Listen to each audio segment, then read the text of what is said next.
So glad you could join us again, everyone.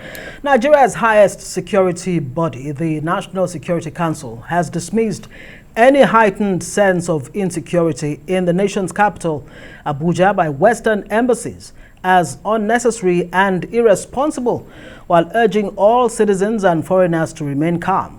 The council said this after an emergency session by President Muhammadu Buhari, while State House correspondent Adiswa here reports. An emergency meeting of Nigeria's highest executive organ on security. The meeting is summoned by President Muhammadu Buhari to discuss recent happenings within the Federal Capital Territory and terror alerts by Western embassies, insinuating a major security threat within the nation's capital, Abuja, and its environs.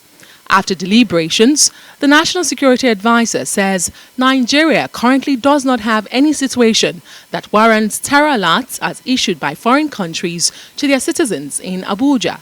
Without giving the impression that Nigeria is skating on thin ice and we're about to implode. That I would want to dispel any illusion about any heightened sense of insecurity. It is false. It is irresponsible for anybody to give that signal. But there will be a lot of interpretations of this alert. It is an unnecessary distraction.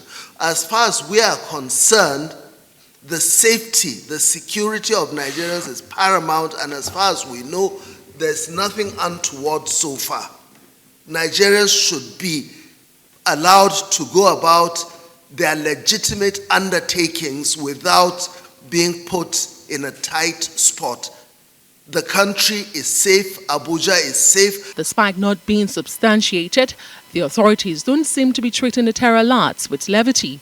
Officials say engagements are underway with foreign missions. First of all, to mitigate and blunt any threat that there could be from outside the country, but also working with and engaging with the foreign missions within the country to ensure that whatever we do, whatever we say is constructive and should not in any way cause unnecessary alarm and in any way destabilize the country. Normally it's unusual for me to speak to the press. I don't do that. But this is, as the Minister of Foreign Affairs has said, has a great deal of foreign dimension. And this is to say that Nigerians should actually remain calm. Situation is under control. There is nothing new. The Nigerian military says it remains at alert to help secure the country's sovereignty and support other security agencies with the responsibilities for internal security. And so far, there's no cause for alarm, and Nigerians should go about their normal duties as the armed forces and all the security agencies are well poised to protect them accordingly. Perhaps to use this opportunity to mention that I'm sure some of you may have seen in the media or amongst you that on the night of 29th October 2022, Wawa cantonment in Niger State was attacked. And of course, the alertness of the troops led to the neutralization of the attackers and their vehicles that were laden with IED and other items were impounded, and 5 of those attackers were equally arrested. Just to let you know, to use that to let you know of the level of alertness of members of the armed forces, the police, and other security agencies. Residents of Abuja and the country at large are being urged to go about their business without apprehension. While the Nigerian government attempts to restore calm, the purpose of the alerts issued especially by the US and the UK to their citizens in Nigeria remains shrouded in uncertainty. Meanwhile, President Muhammadu Buhari has left Abuja to London for a routine medical checkup and is expected back in the country in the second week of November. Well, let's bring in security expert Femi Dari, who joins us now remotely. Thank you so much, Mr. Dari, for being on the news tonight. And I wonder what you make of it and what we should make of it as citizens. On the one hand, the US the UK and other countries issued this terror alert to their citizens in Nigeria's capital, Abuja. On the other hand, the Nigerian authorities are dismissing. In fact, they use adjectives such as unnecessary, irresponsible, unfounded, and even false. So what do you make of it? Well, thank you very much for inviting me on this program. I just appreciate that. You know, plus or minus on both ends. I think the comment from the federal government is very reassuring. The Chief of Army Staff actually made some reassurance regarding what the whole matter is. The issue of the terror threat issued by the American embassy is also something that we must not also take for granted. Every piece of information that we get that will make us sit on our be at the best of our be 100% alert to prevent things like that from happening is also a good thing. But I feel that the way the American embassy have decided to go about it is not, in my view, the best way to go about it, because you cannot begin to, in the process of trying to bring cautiousness into the Nigerian state, also create a form of terror to the Nigerian country, to the Nigerian people. So obviously we know that threat of terrorism is something we must always be on our guard for, because we can't just stop it overnight. Most of the time, this terror set, they are trying to be in the news, because the media space is always been the war ground, and everything that breaks them become cautiously in our consciousness is what they always want to do. They want to hit soft target, that's no news. They want to hit churches, that's no news. They want to do things that will make them be in the news. So if they come with such, I expect from what we learn, we even know that the security alert, the American embassy is talking about, was even shared by our own security intelligence that was even shared with them. So taking it to the high level of red alert, terror alert for the Nigerian masses to create additional panic, in my view, I think is over-exaggerated by the American state. Well, I wonder how much comfort that is to, people in Abuja and relatives of those who actually live in Abuja. But I'm wondering, how vulnerable really is Abuja being the seat of power? Would you say if Abuja is vulnerable, then the rest of the country is? And how prepared, how much capacity would you say our security agencies have in pushing back any attempt at all to, threaten security in Abuja or anywhere else in the country? Well, if you ask me, I'll say the last couple of months, the last few years, the security architecture in our country have been overhauled, and we can see quite a lot of remarkable improvement in the way they've carried out their responsibilities, and how many of these bad guys have been arrested. A few days ago, I saw about 5 of them were killed, and it's been an ongoing success all the way. But it's just to let the Nigerian people, like I said before, is putting the right narrative in the media space, because everything the Boko Haram bandits and all these guys will look for attention, because the media has always been the oxygen for them, because they use this media as a platform to recruit new members, use also this media platform to raise funds, because if we start to create the right narrative or paint them with the wrong narrative, so we're going to starve them of funds, because a lot of people feel that they're doing the jihadist thing.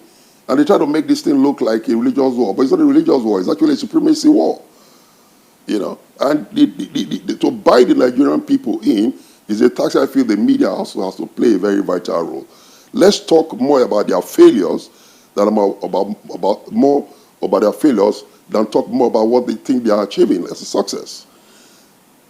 Great, Mr. Dari, let me ask you, because it's an open secret that Nigeria has been fighting terrorism for over a decade.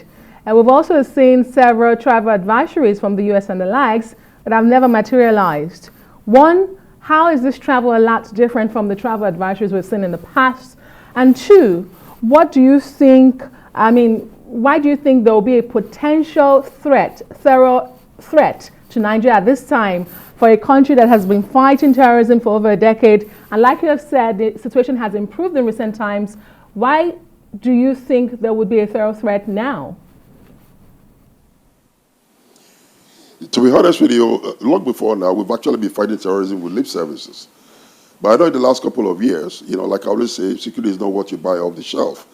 Most of the security weapons and tools you need to fight combat terrorism and, fight insurgency were not readily at our disposal. But it takes some years for these things to be produced, and, even when you place your order, you can't just go across the table and say, okay, give me X, Y, Z. So things like this have to be produced over time. And if it's taking some time for this equipment to start coming in, I'll begin to see the impact of having the right tools, funding, equipping our military forces, armed forces.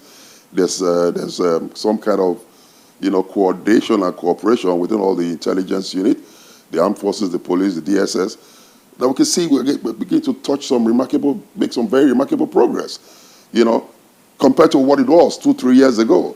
So we've decimated them. We have all the... See, the Nigeria of today is not the same Nigeria 5 years ago, security-wise. We've outgrown our security architecture for so many years, but now I'm happy that this present administration has begun to, give the right tools, and this government has invested more in equipping our forces. But the only thing we need to struggle with now is our value system, because most of the people you have in the forces today, for some reason, they are more loyal to to themselves than to the country. They sell information, they sell weapons, and going against the state. That's one area we must begin to paint out and let people understand that we only have one country to protect, and so the best that we desire for our country will eventually get to everybody. But the issue of trying to be,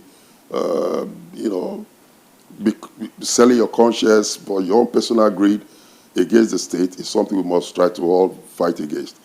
Because the agenda of these guys, these bad boys, first and foremost, they'll try to break you from within, to make you feel that you can go, so that, the state not go against their government. It is always their trademark. They always want to achieve things like that, so that they can bring instability from where they can thrive. These guys are bad in everywhere. Every ramification we want to think about. They don't wish us anything good. So we must begin to buy the conscience of every Nigerian to be part of the war. If you say something, and not give them the kind of attention they desire. All right. I'm sure there are many people who agree with you on that score, just to snuff out all the oxygen from the activities of terrorists. As at September of this year, Nigeria was ranked second in terms of terrorist attacks, in spite of 11 trillion or so spent on defense between 2015 and 2022. But you are saying that this government has done quite a lot to shore up security equipment and all the morale that the military and the security agencies actually need. How do you sustain what you call a success on the part of military agencies? Well, first and foremost, we'll look at the dissemination of the Boko Haram from the northeast, the northwest, and while when last did they see the parade, or when last did they see, apart from the train attack that happened a few months ago, and funny enough, to God be the glory, every victim that have been released. So it shows some level of a work that's taking place. We must celebrate our wins. But don't forget, we know that these bandits, they try to choose time and venue. So they can decide to be silent for another 10 months, and make the news. That's why this warning is also a wake-up call, that we must not take issues like this for granted. We must continually be on our feet. The Nigerian masses must also be able to give the government the support they need, because this war is going to be with us for a long time, irrespective of whoever becomes president. Because the agenda of these bad elements is against the Nigerian state. They are interested in our mineral resources. They are interested in what belongs to us as the people. They even recognize the potential we have as a country more than we, the Nigerian people ourselves. So if the political class are not telling us how good our country is, I expect the media should also let the Nigerian masses know that this is the only country we have we must protect. Give information, the right information. Let us, try to create the right narrative. There's so much, there's this, this delayed gratification issue is no longer part of Nigerians are just becoming too greedy. They want to be rich overnight. Why would a military officer sell his own weapons and be given to him by the state to protect the citizens and sell it to the bandits? Why would the military officer decide to sell his own, bulletproof vest to criminals? Because he wants to make extra money for himself. So these are the areas that I think there are a lot of people that have been arrested in the military, have been tried. DSS for selling information for being against the state. So those are the areas we need to start. I think with that, we'll achieve more. All right, Femi Dare, security expert. Thank you very much for joining us on Newsnight tonight.